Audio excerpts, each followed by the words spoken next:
from their encounters with races from other planets. The information is the activation. Let's awaken this world together.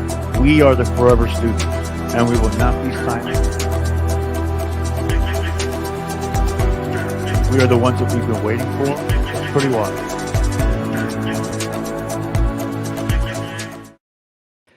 Welcome, everybody, to Full Spectrum Universe. My name is Rob Yox. We are the embattled broadcast that explores the past to remain in the present, to dictate the terms of our future. Welcome, welcome, welcome, everybody. This is a special video this evening. We have hit 300 full videos on this platform, which is YouTube this time around. And this is sort of a celebration. So tonight we're going to have a galactic conversation. The galactic conversation is going to consist of a little bit of a recap of what we went over and one of the biggest events that we've ever done on this platform, which is Galactic Beginnings, one of the most that resonated with the most people. We're also going to be talking about a couple of epiphanies that I had today involving Atlantis and essentially the connections in Atlantis that are the gods of old being Atlanteans that crossed over. And we had an ancient history room earlier today on Clubhouse, which was just so incredible, right? So incredible. So tonight is just a conversation. We may go for a half hour. We may go a full hour. I'm not sure yet, but I felt like doing this a little bit later this evening, sort of giving like a little George Norrie vibe or Art Bell vibe. You know, let's do a little bit of that. And, you know, whoever's watching this at a later date, thank you so much for all of your support. We also hit 18,000 subscribers today, which is absolutely incredible. Now, full disclosure,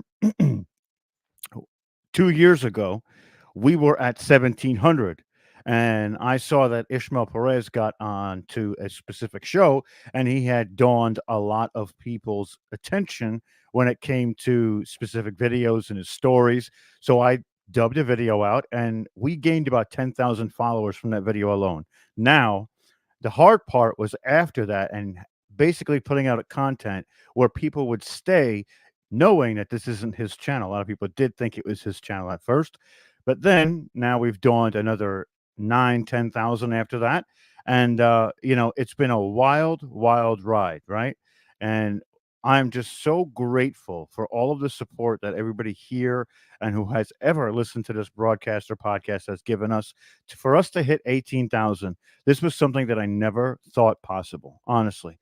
And when we started this, it wasn't about how many people came or went, how many people we reached. It was just enough to give the information that I was viewing out there to the people. If we could basically change the hearts and minds of one person, it would have been a victory for me. But the fact that we've gotten so many people to basically become a part of this community, it shows now that our community and this community like this that's across, you know, the spectrum of the internet has done so much to awaken the world in times like this, to do so much to bring light and be the way showers of the way we need to be moving forward when things are starting to unravel like they are right now.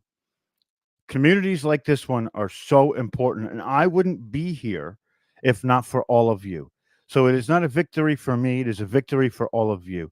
I am just the mouthpiece of what people want to hear, hopefully, and you are the tips of the spear. I am just an advocate for all of you. And the fact that we've gotten to this point is so humbling, and I'm so beyond grateful.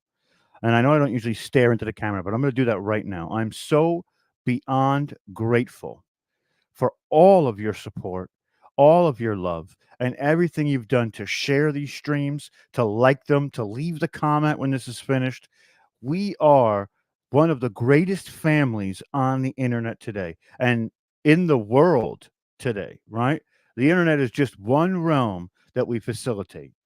We have created paradoxical moments, trigger moments in these timelines within this third density that have changed the perspectives, but also the outcomes. We have dictated terms and we stood resolute within those terms, and we are changing this world. Believe you me, we are changing it every day, every day. And I'm thankful, so thankful to just be a part of it. Not to mention the incredibly intelligent people that come and ask questions and give information within the chat is one of the best places to be during these programs. It truly is. And there's so much information that is being shared from from everybody. And special shout out to Omar, who was amazing in this journey, helping me get my footing, helping me out when I needed it the most. For a long time, I couldn't afford to be on these platforms. Omar would let me go onto his streaming platform and stream my show to my channel. Most people don't know that, but this is how much that my brother had loved me and loves me today, and as much as I love him. He made it possible for us to continue and keep going. So I'll forever be grateful and indebted to him and what he does. And we are the tightest of tight that you can be. And we are on this journey together, and so are all of us. We're in this journey together, and especially right now. And I know the people are out there saying, it's a really dark time out there. It is. It is. But you know what? Sometimes they talk about this chaos that's going to happen before the great calm or the great transition to this new human future. And what we have to do is be resolute in what we believe and weather this storm, right? And we're doing it. We're projecting that love to make sure that the grid systems of this planet are still upheld with the vibration of love. And a lot of them are trying to be torn down. And we will not let those people in power who decide or believe that they decide what a human future is. And we will not allow them to proceed with what they've been doing. So we are the resistance to this movement of globalism, of elitism, of classism, and all of those things. Why? Because monetary things mean nothing to us. Nothing. Light means something to us. Love means something to us. Ascension means something to us. So we are those bearers of the torch that are going to carry this into the future. Into the future. And it's up to us to make sure that we keep this motivation going, keep this love pouring, and really giving everything we have to the fight that is in front of us. And there is a fight. It is a spiritual war. And let me tell you, we have waged some great battles that have essentially changed the outcomes of what we know. This community specifically, we have affected the Schumann residents through meditation, right? Just for one example, we have perpetrated information that it would be stifled or wouldn't be allowed to get out. We have shared that, showing a different side of humanity, a different aspect of what our potential is. We are the ones that we have been waiting for. And we keep that in our hearts and minds. And we use the information to create activations day in and day out. We use these topics to create trigger points, which creates inflection. That inflection creates self evaluation. Self evaluation creates a better and brighter future, right? We exactly, exactly. We helped each other open our eyes. Without each other, there would probably be half the people here, maybe not even seeing all of the totality of reality, right? So let's go back to where this all started. When the unity consciousness was all that there was, right? We can say that this is God. There's so many different labels we could put on this, but the unity consciousness was one, right? It was one. I'm sorry, I hit the microphone, but it was one like this. And what happens? It plays out its innermost fantasies within itself, creating energy, boiling energy, waves of energy rippling from it, and it stored this energy. It was its life force. That's the universal life force that we hear about, that we talk about. And this universal life force essentially is this electric magnetic field in this universe. It plays this fantasy out until it reaches capacity. And then once it reaches that capacity, it explodes. Two major halves are shot apart from each other thousands of miles away. And this is why we are all one, because we all derive from that same electromagnetic field and that same unity consciousness. We are all just pieces or fractals of it. Now, the fractals that shattered out across the universe became souls or consciousness away from the unity consciousness, the collective consciousness, and many different names about this, right? So when this happens, there is magnetism, which is separate now from electricity. We call them the mother and the father, the representative of creation points from the unity consciousness. One gets shot all the way across the universe, the other stays in place. Mother stays in place. And if we look at the divine feminine and masculine, when these aspects of ourselves come into balance, what happens is we become unified within ourselves. We become multidimensional, right? Almost extra dimensional at times. So, mother staying in place is longing for the unity that she had with father. Father got shot across the way, right? And what does that mean? That means mother's aspects of love and nurture and the feminine, divine feminine within all of us has these aspects. And we use these aspects to cultivate information and to have relationships with each other, which is basically gathering intel on how we react with those around us, right? Now, father, because he got shot out so far, he was given a little bit more energy because they knew he had the universe knew that he had to make his way back, and it would take something extraordinary to get back to mother.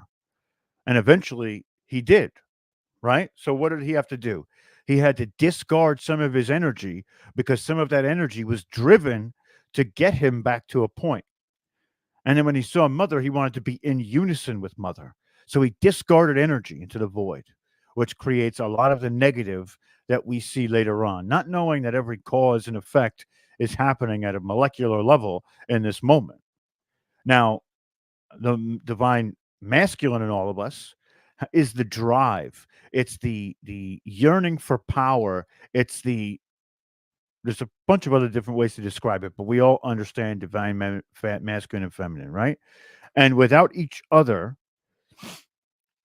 they're weak. But with each other, they're an unbreakable unit or bond. And this is where we get into the twin flame aspect. When you find a soul, no matter what gender, race, doesn't matter. It could be two best friends, could be twin flame. Now, there is a love there, right? That may not be the same as a relationship stated love. But what it does is you basically have two parts collaborating, and when they collaborate, they become stronger, right? So from this point, now they're back together. And this is just an overview of Galactic Beginnings, where this channel pretty much started from. That was the inception of this channel. There's a lot of story and interviews before that, but information sharing was always somebody else's. This was our information to give out, right? And we used a bunch of different sources to source this material to create this timeline. And this is how I believe the universe came to inception. And we get into the Patel, the creation of the first 48 chromosome genetic humanoid, so on and so forth. They are basically met with a resistance, which is the Draco, the reptilian two-dimensional density instinctual type of animal or creation, which is actually a metaphor at the same time, right? Within this three-dimensional world, we're capable of those two-dimensional thought patterns. We're capable of necessity for survival. We are capable of a divide, conquer, and power hungry lust. But it is because we are who we are today and we've seen what we've seen that we get to move into the third density now, which gives us reason. It gives us a consciousness that is an exploratory consciousness, which is actually teetering into the fourth dimensional density, which all of us do on a regular basis, and I'm sure of it. So, long story short, we get to humanity today. And while in this room today, we were talking about the Anunnaki, we were talking about Atlantis, and we talked about something that we're talking about within the tablets of the Emerald Tablets and Thoth, right? Thoth the Atlantean. And how if Thoth was an Atlantean, were all the Sumerian gods Atlanteans? Were all the Anunnaki derivating of this station called Atlantis? And if so, who were their counterparts moving forward? And one inflection point that we started with was where Plato knows Solon, and Solon, and me and Paul Wallace talked about this, and Solon goes to Egypt and meets a priest. The priest is called the Sayet or Sanchez Sayetes. And the Sayet basically extends this tale of Atlantis to Solon. And then from Solon, it goes to Plato. And Plato's family lineage of the, I believe it's the Hamites or something like that, in the ancient Greeks, essentially was connected to some of these extraterrestrial entities that were posing as deities, right? So the Sayat is where is an important point, and most people don't really think about the Egyptian priest that gave the story, but today I did, and I followed the Sayats and who they were, and they worshipped at the temple of Neith, and Neith becomes Ninhursag, who is the father of Ra, who is Marduk with the Anunnaki, and we see this lineage breaking out, and this character or mythological creature called Neith, this deity, is the mother of all. So, is that in reference to the mother and father of everything? Were they known to the Anunnaki? Did they have a direct link to these entities that were above them within the eighth, ninth, 10th, and 11th density? It's a question that kind of put me in a tailspin for a little while, you know? And I'm like, well, wait a minute. There's so many connections here. And this is where comparative mythology breaks down different timelines and it gives us different perspectives. And essentially, it gets really crazy. And KGB, me and Omar are gonna do more shows together for sure. For sure. We've just been kind of at odds with scheduling, which is my problem now, especially this week. With Thanksgiving coming up in the States, I'm going to be working 9 hours tomorrow, 11 hours Tuesday, 11 hours Wednesday. Thursday, I'll have off, of course, for Thanksgiving. And then Friday, again, I'll be working a nice 8 hour shift. So it's going to be pretty crazy. But these points of inflection give us nuance, and this nuance brings us into cultural perspectives. And when we look at the way that they all conjoin together at some point, faction, or whatever the case is, we see that these entities have been pulling strings for a long time to manipulate culture, right? We can even go back to the great Native Americans and all of the deities that they saw coming from the stars, which they revered the same as any other culture, right? So there's a lot to be said there. And it sent me in a tailspin where I was Googling and duck going for about 10 minutes to find these connections. And a lot of these entities were known as, we go to Neith, and Neith in Greek is potentially Athena, and it just keeps going, right? All the way up to Morgan Le Fay. And one such source said it was Ishtar or Ione or Iana, I think is the way to do it, who is seen through all of time and creation as we know right now, which is pretty crazy. It's really something to behold when you start comparing these different timelines that match up. We see that there's an underlining timeline to all of it, which is something that we've tried to explore here. And it's complex. There's a lot of avenues that it branches off to, and we sometimes discuss information that's contradictory to the information that we put out before, but it's all under the guise of exploration, right? And that's what we're trying to do. We're trying to be the potential that the ancestors saw in us before these hard resets every 200, 180 years happen. And trust me, we're going to be an inflection point soon where one of these resets is either going to be rebuked or it's going to adapt and reset itself. And then potentially Atlantis may have never existed, just like the Tartarians never existed, supposedly. But there are researchers who will bring information forward, and they don't want us to know about that because of the Nephilim, right? Or the giants that helped build that society. But now they're finding such things as in 2005, they found David and Goliath. They think that they found Goliath's tomb, and that was, curtailed and not shown anywhere. This is what we're fighting against. This is the censorship of the information that unravels the secrets of the universe, right?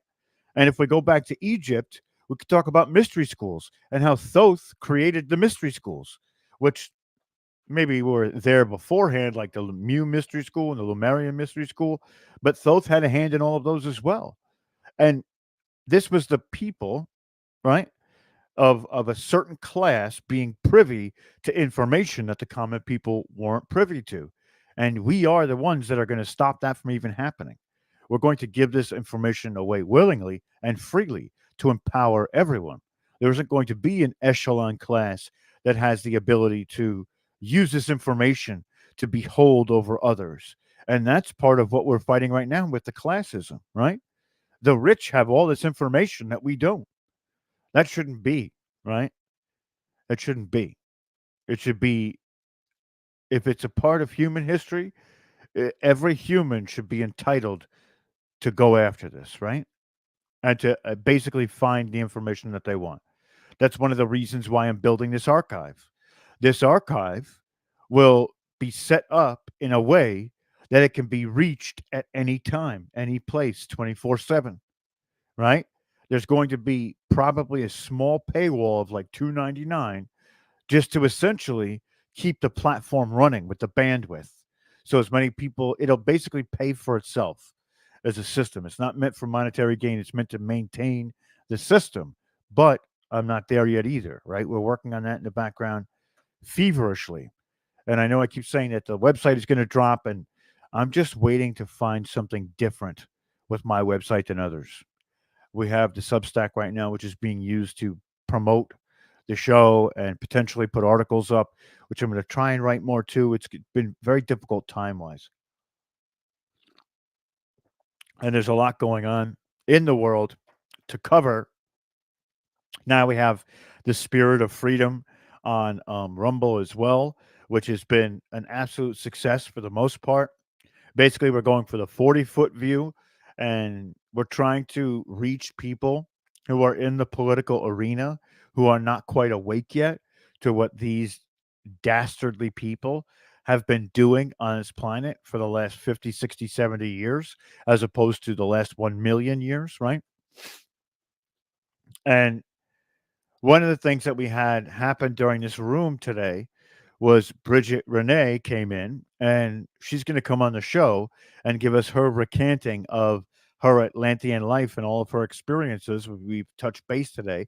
That should happen sometime after Thanksgiving, which is going to be great. I've talked to Ola as well. Hopefully, we'll have her on the show. I've had contact with a couple people. We're going to try and do an event on the 4th, 5th, or 6th. I've taken those days off of work, so I'm trying to set something up for a roundtable or some sort of small conference that we can have given out free to everybody. It's going to be a lot of fun. But this is all information that needs to be driven home for people, because connecting these dots is like, it can be so overwhelming at times, and we see so much information come and go, right? So another thing that we touched on in Galactic Beginnings was the Great Galactic War, which seeded life across this universe. And I know I'm jumping around a little bit, but it's kind of intentional at this point to touch all bases, right? A little bit of Earth history, and then go back to the galactic history, where essentially during this great galactic war, the first galactic war, the second dimensional conquering Dracos essentially went after the Lyrans of the old species of Lyran, not the Lyrans that we know of the feline race, or these are the Lyrans that were closer to the Patel, right? They were close to the ascended masters that were in their first incarnation, basically garnering the knowledge that they would affect the entirety of the universe for years to come, millions of years to come. And this destruction that the Lyrans were not even expecting, and they hadn't built weapons of war because they were thought that they were the only species in the known galaxy to take human form. They were more human looking, yes. And they didn't have defenses or, you know, militaries, or they were scientists. They were looking for the answers, right? I mean, I would love that, KGB. That would be exceptional. Maybe you should reach out and tell him, see what he says. That would be so great, right? So they got decimated. What they did have were ships, and the ships became these arc ships where they lived for tens, hundreds, maybe 1,000 years, and they get to these other habitable planets where they eventually create civilizations. Each ship went in a different direction. Why? Because that prolonged the species itself, right? There wasn't enough of their numbers to chase every last one of them. So if some got captured, which they did, the others would make it to a safe place and recreate civilization that they potentially had. But what happens? A few of them make it to a bunch of different planets, and these different planets are genetically different. So they had to alter their genetic makeup a little bit to survive on some of these planets. And when they did that, they created a new species of extraterrestrial or extra dimensional being, right? And then what happens? They evolve over time for so long that they lose their common thread of ancestry back to Lyra, or the constellation of Lyra. And then, right, they create their own grand civilization, which becomes a level 2 civilization, a level 3 civilization, and they become advanced. And then they go out searching, and you see the cyclistic nature of it all, right? They go out searching for others, and they find each other. And some go to war because they've seen the war. They were basically derived from war to this place where they are now.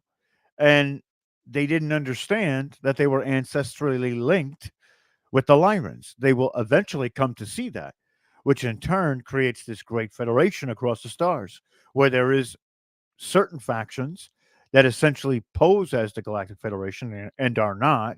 There are certain factions that are a true Galactic Federation that essentially moves in unison to prosper worlds. But then there's like the Orion Empire, which essentially goes into a conquer mode, much like the Dracos. And again, the Dracos, seeing this seeding of these planets, go out and follow somewhat and infiltrate some of these planets and use their own genetic manipulation to tinker with these civilizations so they become more apart than they are the same, right? And that leads us to our corner of the universe. There's the Electric Wars, there's the Orion Empiric War, and the Great Galactic War number 2, which basically turns factions upon factions, and you know, it becomes very convoluted on who's working for who and what is actually happening, or what's the outcome of this. And a second avenue that happens is they create planetoid type civilizations and space stations that travel. And these space stations become waypoints to go further and further out into the universe. Now, again, this is an oversimplification of what all 18 episodes of Galactic Beginnings is, right? It's kind of a recap. So essentially, they get to a place in our part of the universe and they go into Mars. They terraform Mars a little bit. Mars is a working societal atmosphere, like much like our planet now. They have a planet called Tiamat.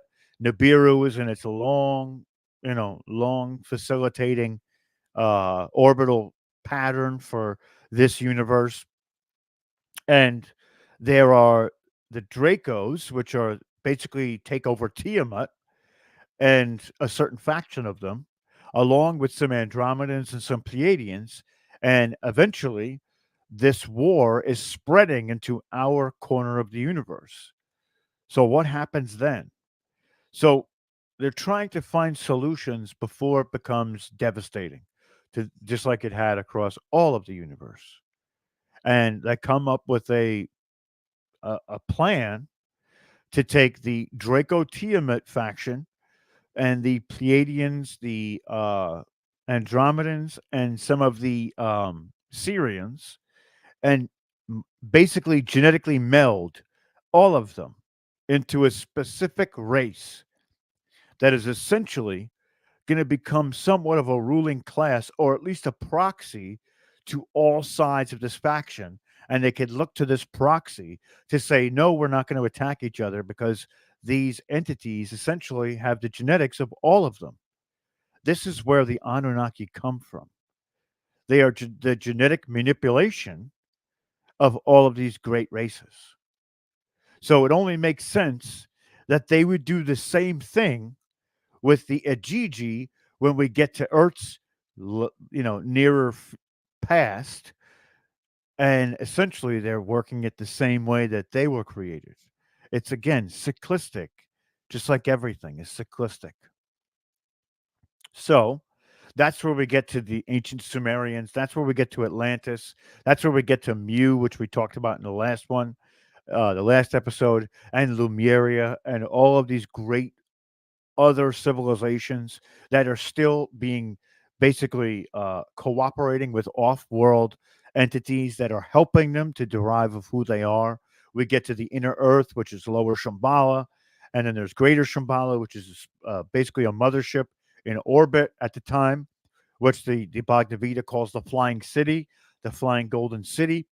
And we get to this point where the Anunnaki are so upset with the Tiamat people for trying to hold them back that they destroy Tiamat. When they destroy Tiamat, they call it the hammered bracelet. It becomes our asteroid belt. And they basically send a party to Nibiru and create a civilization for themselves as far away from this universe as they can possibly get, but while still coming into contact with this universe because they still needed some of these extraterrestrial races every now and again to help them along their way. And then they basically do that 3,600-year orbit on planet X or Nibiru, and then they basically go to Mars. They create devastation on Mars, right? And then they come to Earth. And when they come to Earth, they create the civilization as we know as Sumer, right? And it talks about it in the Enuma Elish, and eventually the Egyptian Book of the Dead and the great works of Plato. And then we get to a point where these extraterrestrials go into hiding because mankind has revolted for so long, much like the Anunnaki did to their creators, right? And they all go away or go into hiding. Mankind forgets about their existence. We went through so many gradual resets that their existence is no longer, you know, palatable. It's gone. They've been forgotten by the powers that be because the powers that be are the ones that remained wanted to be the end all be all. And we see this cycle over and over and over and over and over again from the beginnings of this universe to right now. This is the cyclistic nature that we are battling in this moment. We're also coming up to the end of a great yuga cycle. And what that means is that man, or the entirety of the universe, will go through a tribulation, which is the focal point of Earth, right?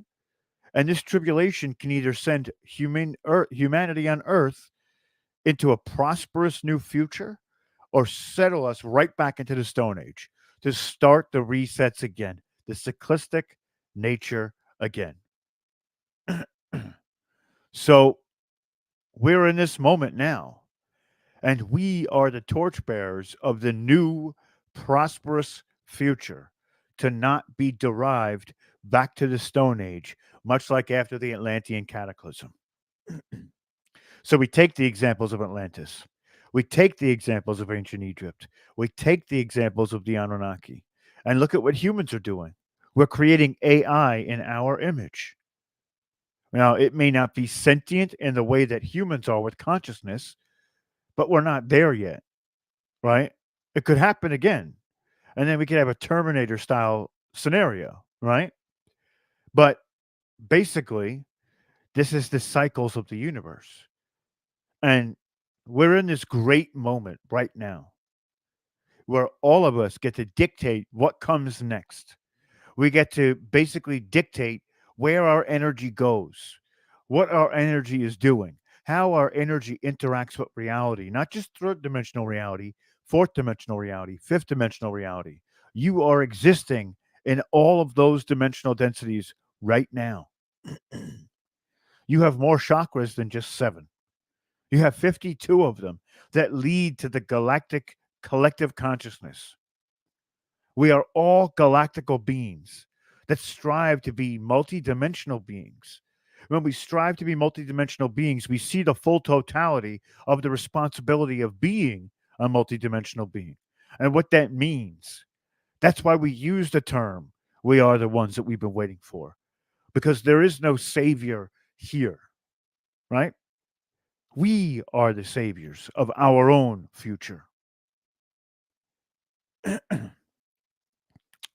I paused dramatically there, but I also need something because I've been ranting for a minute. But the information becomes the activation. Why? Because the trigger points that are embedded in your genetic makeup, in your DNA, are past lives information, galactic information, planetary information, that with the right trigger can give you full access to all of it. And we use the Akashic record, which is another reason why we went into such a long series of delving into the Akashic records and the full the full accoutrement of what it means, how we activate it, how we get into this place, because this is activating the planetary collective consciousness with a bridge to the universal consciousness. And what that does is it gives us insight into anything, everything, all things, because all of it is one. We are all one. We are one with nature. We are one with self. We are one with spirituality. We're one with mentalities. We are one. This collective has moved the needle more times than we can count. Right here, right now, with the people that come into these rooms, into these live shows between myself, Watchers Talk, Portal to Ascension, we move the needle. Truly, we move the needle. And again, I wouldn't be here if not for all of you. So you have my utmost love and gratitude. I love all of you so much. This video is not it's not going to be the longest video. It's probably one of the shorter ones. But there is a point, and we're here. We're here. So we need to hold our heads high and walk through each and every day knowing that we are multidimensional, that we have access to everything. It's when we embody that we change everything around us in the way it interacts with us and the way that we interact with it. Knowing that we are one with it brings us into balance with Gaia, the mother, and in balance with Earth, the father, right? So, with all that being said, this broadcast wouldn't be possible if not for all of you. And I wholeheartedly want to tell you that I appreciate you and every ounce of you, every last one of you. The aspects of me are a part of you, and you a part of me. This is how we get through to those who are still sleeping. We have to be under the guise of no man left behind unless they choose it. So we have a lot of work to do. But trust me, we're going to have this conversation again at 600 videos, maybe even 1,000 videos.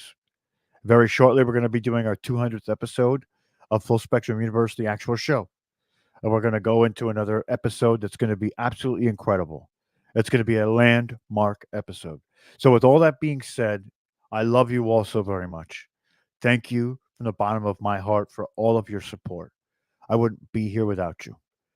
I love you all so much, and I bid you all a great, great evening. Please leave a comment when this is finished. It helps boost this algorithm. We need to do that. We need to get this information farther and spread faster. So thank you, thank you, thank you. Have a great night.